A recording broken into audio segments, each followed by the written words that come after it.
നമസ്കാരം. മലയാളി വാർത്തയിലേക്ക് സ്വാഗതം. സ്വാമി ഗുരുപ്രസാദിനെ ശിവഗിരിയിൽ നിന്ന് പുറത്താക്കണമെന്ന ആവശ്യം ശക്തമാകുന്നു. ശിവഗിരി സംരക്ഷണ സംഘത്തിൻ്റെതാണ് ആവശ്യം.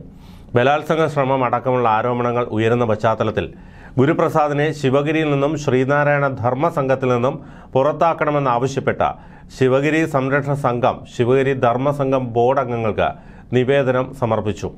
ബലാത്സംഗ ശ്രമം, മദ്യപാനം, മയക്കുമരുന്ന് ഉപയോഗം, മത്സ്യമാംസാദികൾ കഴിക്കുക, അശ്ലീല സംഭാഷണം, ഫോണിലൂടെ അശ്ലീല വീഡിയോ അയക്കൽ എന്നിങ്ങനെയുള്ള പ്രവൃത്തികൾ ചെയ്യുന്ന ഇയാളെ ശിവഗിരിയിൽ നിന്ന് പുറത്താക്കി ശിവഗിരിയെ സംരക്ഷിക്കണമെന്നാണ് ആവശ്യം.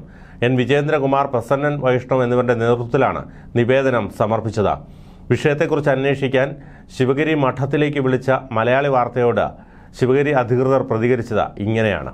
അപ്പൊ ശിവഗിരി സംരക്ഷണ സമിതി സ്വാമി ഗുരുപ്രസാദിനെതിരെ നിവേദനം സമർപ്പിച്ചു, അദ്ദേഹത്തെ പുറത്താക്കണമെന്ന് ആവശ്യപ്പെട്ടേ. അതിനെക്കുറിച്ച് എന്താ പറയാനുള്ളത്? നമുക്കിപ്പോ അങ്ങനെ പ്രത്യേകിച്ചൊന്നും പറയാൻ പറ്റില്ലല്ലോ. അതെ അതെ. നമുക്കൊന്നും പ്രത്യേകം പറയാൻ പറ്റില്ല. അതറിയാം. ഇത് കിട്ടിയിട്ടുണ്ട്. ഇങ്ങനെ ഓരോരുത്തർ ഇങ്ങനെ ഓരോ സംഘം ഉണ്ടാക്കിയിട്ട് ഓരോന്നിങ്ങനെ പറയുമ്പോ നമുക്ക് അതിനുള്ള മറുപടി പറയേണ്ട കാര്യമില്ലല്ലോ. അതെ അതെ അതെ അതെ. അപ്പൊ അത് കിട്ടിയിട്ടുണ്ടല്ലോ നിവേദനം.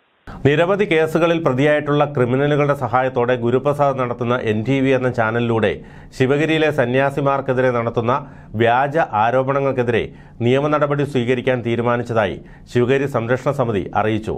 സ്വാമി ഗുരുപ്രസാദിനെ പുറത്താക്കാത്ത പക്ഷം ശിവഗിരി കുന്നുകളിൽ പ്രക്ഷോഭ പരിപാടികൾ സംഘടിപ്പിക്കുമെന്ന് ശിവഗിരി സംരക്ഷണ സമിതി ഭാരവാഹികൾ വ്യക്തമാക്കി. സ്വാമി ഗുരുപ്രസാദിനെതിരെ നിരവധി ആരോപണങ്ങളാണ് പുറത്തുവരുന്നത്.